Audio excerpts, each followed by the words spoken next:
여러분, 제가 부채 터지면 금융위기란 이야기를 지속적으로 지금 하고 있습니다. 그 이유는요, 부채가 너무 많기 때문이에요. 경제 주체들만 하더라도 가계도 2,000조죠. 예, 기업도 2,000조가 넘습니다. 2,100조가 됩니다. 여기에 정부가 1,000조가 다 됩니다. 엄청난 부채예요. 엄청난 부채. 예, 공기업도 545조고요. 예, 연금 충당 부채까지 합치면 전체 대한민국의 부채는 6,500조를 넘깁니다. 그 정도로 우리나라의 부채는 어마어마합니다. 이런 상황에서 말입니다. 이게 고위험자들 있잖아요. 고위험자들. 가계부채의 고위험자. 예. 그 다음에 기업부채의 고위험자. 뭐 정부는 늘 많이 늘어나니까 여기도 고위험자죠. 근데 가계부채의 고위험자는 다중채무자입니다. 다중채무자. 저는 이게 굉장히 충격을 줄 수도 있다고 생각을 해요. 가계부채가 적으면 모르겠지만 여러분도 알다시피 가계부채 사상 최대예요. 사상 최대. 영끌이나 비투가 늘어나는 바람에 1분기 기준으로 가계부채는 1765조입니다. 1765조.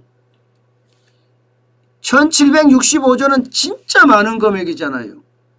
작년 12월에 1727조였는데 이게 65조까지 늘어났단 말입니다. 이 중에 다중채무자가 채무액이 얼마냐? 이게 중요하잖아요. 1765조 중에 말입니다. 1765조 중에 다중채무자의 금액. 여러분 엄청나죠? 517조 6천억 원입니다. 517조 6천억 원. 예. 이게 작년 대한민국의 본예산이 512조 3천억 원이었습니다. 그러면 얼마나 큰 거예요? 다중채무자 금액 자체로 봤을 때는 작년 기준으로 한 나라의 본예산보다 지금 채무액이 많다는 거잖아요. 저는 이게 터지면 어떻게 되나? 이게 터지면. 그래서 제가 굉장히 분석을 많이 하고 있습니다. 특히 말입니다. 다중채무자 보세요. 다중채무자. 다중채무자. 이거 난리도 아니죠. 423만 6천 명입니다. 423만 6천 명이에요, 여러분. 423만 6천 명. 대한민국의 경제활동 인구가 얼마나 될까요? 얼마나 될까요? 한 2천만 명 좀 넘겠죠? 그러면 423만이라는 건 얼마나 해당되는 건가요? 20%입니다. 20%. 20% 해당되는 사람들이 다중채무자라는 거예요. 물론 다중채무자가 다 취약계층은 아니에요. 아니에요. 그렇지만 이게 만약에 부실로 터지면 이거 감당하지 못합니다. 감당하지 못합니다. 이 중에 말입니다, 여러분. 다중채무자, 가계부채, 이 중에 저는 고위험 이 부채를 가지고 있는 사람들, DSR이 40% 넘는 사람들, 저는 여기도 많다고 보거든요. 지금 28.7%, 그러니까 거의 넷 중에 한 명은 DSR 총부채 원리금 상환 비율이 40%가 넘어요. 내가 버는 총소득 중에 1년에 원금과 이자를 내기 위해서 40% 이상을 쓰는 사람이 많다고요. 내가 버는 돈 중에 40% 이상을 원금과 이자를 내는데 쓴다면 나머지 60%를 가지고 살아야 되는데 살 수 있을까요? 쉽지 않습니다. 저는 그래서 금리가 올라가면 터진다고 보는 겁니다. 금리가 올라가면 터진다고. 그만큼 저는 심각하게 느끼고 있다는 뜻이에요. 금리는 올라갈 수밖에 없는 상황으로 점점 가거든요. 그래서 그런 겁니다. 여기에다가 기업도 마찬가지잖아요. 지금 좀비 기업 늘어나는 거 보세요. 좀비 기업 늘어나는 거. 좀비 기업이 10개 기업 중에 4개 가까이가 4개 이상이에요. 4개 이상이 벌어서 이자도 못 냅니다. 지금 기업의 부채가 얼마입니까? 2100조입니다. 좀비 기업이 이렇게 늘어난다는 건 결국 기업들도 금리가 올라가면 이거 감당하기 힘들어진다는 결과가 생기는 거예요. 저는 그 충격이 엄청나다고 봅니다. 엄청나다고. 이미 저축은행, 상호신용금고, 이금융권까지도 벌써 위기가 올 것 같다 하는 그런 예상을 하고 있답니다.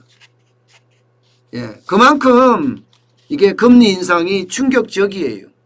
근데 그러면 금리 인상이 될 거냐? 금리 인상 됩니다. 금리 인상은 100% 됩니다. 국고채 10년 말기 그 금리가 2.2%까지 올라간 적이 6월 2일 날 올라간 적이 있습니다. 예, 여러분, 국고채 3년물 금리가요, 일반적으로 단기 지표라고 이야기할 수 있거든요. 쉽게 말하면 금리의 바로미터라고 이야기할 수 있는데 지금 현재 1.7까지 올라갔습니다. 우리 기준금리가 얼마입니까? 0.5입니다. 저는 지금 당장 0.25% 금리 올려도 아무 우리 금리에는 문제가 없다고 생각할 정도예요. 그런데 이게 이제 다른 데는 타격이 가는 거예요. 다른 데는. 경제 주체들에게는 다 타격이 가는 겁니다. 예, 그만큼 가계에도 충격, 기업에도 충격, 정부도 충격입니다. 결론적으로는. 정부도 1,000조가 넘으면요, 이자만 1년에 20조, 30조 냅니다. 20조, 30조. 20조는 분명히 넘게 낼 겁니다. 그랬을 때 과연 이게 살아남을 수 있을 거냐. 예, 저는 그게 그 어느 때보다 충격으로 갈 수밖에 없다, 이렇게 예상을 하는 겁니다. 사실 정부가 가계부채 관리 방안을 내놓기도 했습니다. 예, 이게 1년에 4% 증가 정도로 만들겠다 이야기했지만 지금 그렇게 되지 않잖아요. 예, 지금 많이 늘어나는 건 가계부채가 막 9%까지도 늘어나니까 이게 충격이라고 말할 수밖에 없는 정도입니다. 게다가 말입니다. 저는 그 어느 때보다가 이 금리가 오르면 거기에 대한 충격이 그 어느 곳보다가 커질 수 있다고 봅니다. 그 어느 곳보다. 예, 이자 부담도 크지만 이자 폭탄 때문에 저는 서민금융이 무너진다, 붕괴한다. 저는 그렇게까지 지금 보고 있는 겁니다. 그만큼 부채가 심각한 수준에 이르렀다. 예, 이렇게 평가하고 있습니다.